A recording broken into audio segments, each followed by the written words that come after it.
మన తొలి వెలుగు ప్రేక్షకులందరికీ నమస్తే. ఈ వారం 10 రోజుల నుంచి చూస్తుంటే ఎక్కడ చూసినా కానీ ఒక పేరు మాత్రం బాగా వినబడుతుంది. ఎవరిదా పేరు అంటే పున్న కైలాస్ నేత.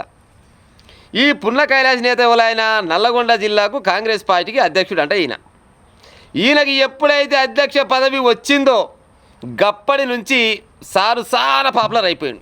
అంతకంటే ముందు కూడా పాపులరే కానీ అంతకంటే ఎక్కువ పాపులర్ అయ్యిండు. ఎవరి వల్ల అయ్యిందంటే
రాష్ట్రం మొత్తం తెలుస్తుంది కావాలని నన్ను ఇక్కడ ఆపినాను. రైట్. కోమటిరెడ్డి వెంకటరెడ్డి పటేల్ పుణ్యమాట అయిందంట. అయితే ఈయనకు పేరు లేక కాదు కానీ ఈయన దుర్బుద్ధితోటి ఈయన ఇంకా పైకి పోతలేడు కానీ కిందికి అయితే పోతలేడు. గతంలోనే ఒకసారి అవమానం చేసిండు, మళ్ళొకసారి అవమానం చేసిండు. కానీ నిన్నటికి నిన్న మొన్నటికి మొన్న ఒక ఫంక్షన్కి పోతే ఫంక్షన్ కాడికి పోయినాగానే అందరు లీడర్లు పోయినట్టు పున్న కైలాస్ నేత కూడా పోతుండు. మరి అందరు పోయినట్టు ఈయన కూడా పైకి పోవాలి కదా. పైకి పోవాలన్నప్పుడు పైన ఉన్నాడు పెద్ద పటేలు, కోమటిరెడ్డి వెంకరెడ్డి పటేలు పైన ఉన్నాడు. ఆయన కింద కొంతమంది జీతగాళ్ళు ఉన్నారు. ఇంకా జీతగాళ్ళు అంటే బాధపడుతున్నాం కానీ కొంతమంది పోలీసులు అందరు అనలేను నేను. కానీ ఆయన వాళ్ళు మన డిఎస్పీనా డిఎస్పీ అనుకుంటా, డిఎస్పీ శివరామరెడ్డి సార్. ఈయన గతంలో చిట్యాల దగ్గర సిఐ చేసిపోయిండు. సార్ జరంతా కష్టపడి ఇంకా పెద్ద ఆఫీసర్ అయ్యిండు. కానీ అదొక భాగం. అయితే ఆ సార్కి అంటే చిన్న సైగ చేసినాడు. వీడియోలో క్లియర్గా అవపడుతుంది చూడరు మీకు.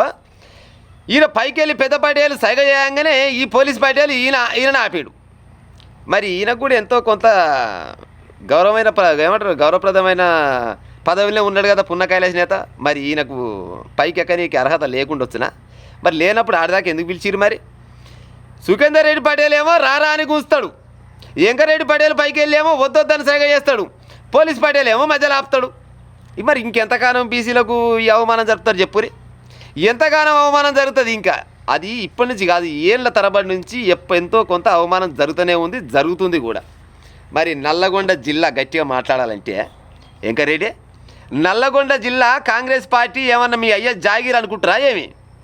బీసీలకు రైట్స్ లేవా? ఓట్లు వేసేదేమో బీసీలు, అధికారంలో ఉండేదేమో నువ్వు.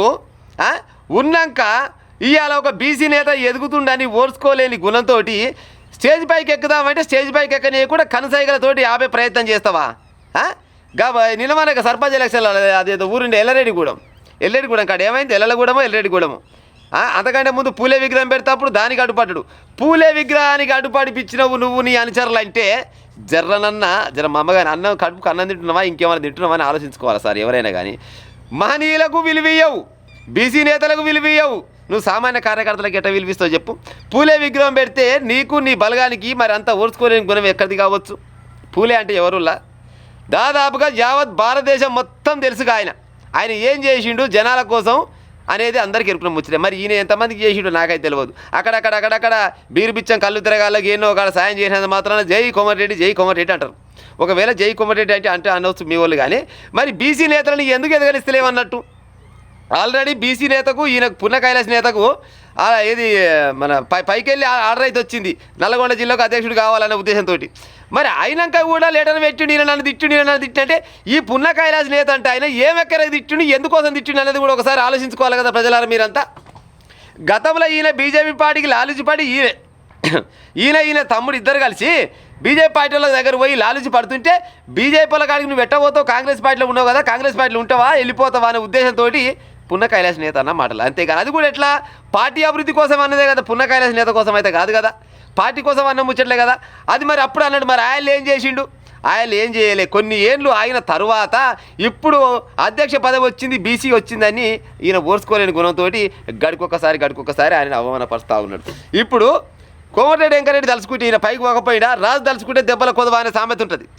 మరి వెంకరెడ్డి రాంటే తీసుకుపోకపోయినా ఈ పోలీస్ ఆయన ఏంది, జీతం గవర్నమెంట్ ఇస్తుందో లేదో నాకైతే తెలియదు, కానీ వెంకరెడ్డి సారే ఇస్తట్టు. మరి చాలా మంది అక్కడక్కడ అనుకుంటారు, ఈసారి కూడా చాలా రకాలుగా ఆయనకు లాలూచి పడుకుంటా ఎన్నో రకాలుగా పనులు చేసి పెడుతుండు, కోట్ల రూపాయలు లక్షల రూపాయలు ఈయన ఆయన ఇద్దరు పొత్తులు వేసుకుంటున్నాను కూడా సమాచారం ఉంది. అది ఎంతవరకు తెలియదు, ఇంకా తెలిస్తే అదొక నాడు కూడా వార్త వచ్చే సమయానికి అది కూడా వస్తుంది. కానీ ఇప్పుడు పోలీసు వాళ్ళు అందరి లెక్క ఉండాలి, అందరికీ పోలీసులు సమానం ఉండాలి.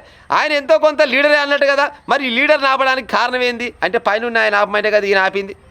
ఈయన మాత్రం ఏం చేస్తాడు డిఎస్పీ అయినా, కానీ ఈయన కూడా ఆయన కింద పని చేస్తే ఆయనే కదా, ఈయన పైన బాస్ ఎట్టు చెప్తే గట్టింటాడు ఆయన. మరి ముచ్చట వీడియోలలో క్లియర్గా అవుపడుతుంది ప్రజలారా. ఎంతసేపటికి బీసీలు ఎదిగితే ఓర్వలేని గుణం పక్క ఉన్నది వెంకటరెడ్డికి. మరి నల్లగొండ జిల్లా కానీ కాంగ్రెస్ పార్టీ కానీ ఈ కోమటిరెడ్డి వెంకటరెడ్డి వాళ్ళ తాత ముత్తాతలది ఏమన్నా సంతకాలు పెట్టుకొని ఆయన పుడతనే పట్టుకొచ్చిరా వీళ్ళంతా? కాంగ్రెస్ పార్టీ అధికారంలోకి రావడానికి లేదు, నల్లగొండ జిల్లాలో అధికారం రావడానికి కారణం ఈ కోమటిరెడ్డి వెంకటరెడ్డి కావచ్చునా? జనాలంతా మార్పు కావాలనే ఉద్దేశంతో ఓట్లేసారు, అంతేగాని వెంకరెడ్డిని చూసో రాజగోపాల్ రెడ్డిని చూసో ఇంకో రెడ్డిని చూసో వేయలే. జనాలల్లా ఒక అవగాహన వచ్చి ఈ తెలంగాణ రాష్ట్రాన్ని 10 సంవత్సరాలు ముఖ్యమంత్రిగా కేసీఆర్ వెళ్ళిపోయిండు, సర్వనాశనం చేసిండు, ఒకసారి కాంగ్రెస్ పార్టీకి ఇద్దాము, తెలంగాణ రాష్ట్రాన్ని కూడా ఇచ్చింది కాంగ్రెస్ పార్టీ కాబట్టి ఒకసారి అవకాశం ఇద్దామనే ఉద్దేశంతో అధికారం చేతికిస్తే నల్లగొండ జిల్లా మొత్తం నేనే మలుపుకొచ్చిన, ఉరుకుతా ఉంటే పట్టుకొచ్చిన అని కథలు పడతా ఉంటారు. వెంకరెడ్డి గారు మీరు చెప్తేనే వచ్చారు అనుకుంటారా? ఈ నల్లగొండ జిల్లాలో ఉన్న ఎమ్మెల్యేలు కానీ ఏ ఎమ్మెల్యేకైనా ఇలువిస్తురా? మందల సామెల్ సార్ని గట్టి 5,000 ఎక్కడ చేస్తుంది, చాలా మందిని పేరు చెప్తే బాగుండే, కానీ ఏ ఎమ్మెల్యేకైనా బరాబర్గా ఇలువిస్తున్నా వెంకరెడ్డి సారు ఇలువిస్తలేడు. మరి ఏం ఎక్కడ గుంజుకుంటారు మరి ఈయనని అంటే రేవంత్ రెడ్డి వెంకటరెడ్డి వీళ్ళందరూ ఒకటే అనే ఉద్దేశంతో కావచ్చునా? మరి ఆలోచిస్తారు కదా జనాలు కూడా. మరి గిసోంటి కులపిచ్చి ఉంటే రేపటి నాడు కూడా బరాబర్గా బహుజనులంతా బీసీలంతా ఏకం అయితే తర్వాత ఎడమంతరం, మరి తర్వాత ఏమంటే చిప్ప కూడా దొరకదు ఒకరికి. ఓట్లు మాయి సీట్లు మీ అనే నినాదంతో కనుక జనాలు బయటికి వెళ్తే ఇక గిసోంటి అవమానాలు జరుగుతుండొచ్చునా? జరిగే. మరి ఇకనన్నా మారే ఉపాయం చేయాలి. ఎంతన్నా కొంత ఒకసారి కాకుండా ఒకసారి మారే ఉపాయం చేస్తే అరే మార్పు అనేది వచ్చింది అనుకుంటారు. కానీ లేదు మేము ఇస్తూనే ఉంటాం, వాళ్ళు తీసుకోవాలంటే తీసుకుంటాను చెయ్యి కిందికే ఉంటుంది, ఇస్తాను చెయ్యి పైకే ఉంటుంది, వెంకరెడ్డి చెయ్యి పైకే ఉంటుంది, తీసుకుంటాను చెయ్యి కిందికే ఉంటుంది. పున్న కైలాస్ నేత లాంటి వాళ్ళకే అవమానం జరుగుతుందంటే నల్లగొండ జిల్లాకే ఆయన ఇప్పుడు అధ్యక్షుడు, ఒక పార్టీకే ఆయన, కేవలం ఒక పార్టీకే. మరి గిసోంటి ఆయన రేపన్నాడు ఎమ్మెల్యేనో మినిస్టరో కావాలంటే కానిస్తారా? ఇగడ కానిస్తారు. ఇసోంటి వెంకరెడ్డి లాంటి వాళ్ళు ఉంటే కానియరిగా. ఒక పార్టీకి అధ్యక్షుడు అయితేనే ఓర్చుకోలేని గుణం వెంకరెడ్డి పటేల్ నీ గుణం పాడైపోను, గదర్ గుణం ఉన్నట్టుంది. నీది చాలా మంది చాలా రకాలుగా అన్నారు, కానీ ఈ పున్న కైలాస్ నేత విషయంలో మాత్రం మీరు చాలా దిగజారిపోయినట్టే లెక్క.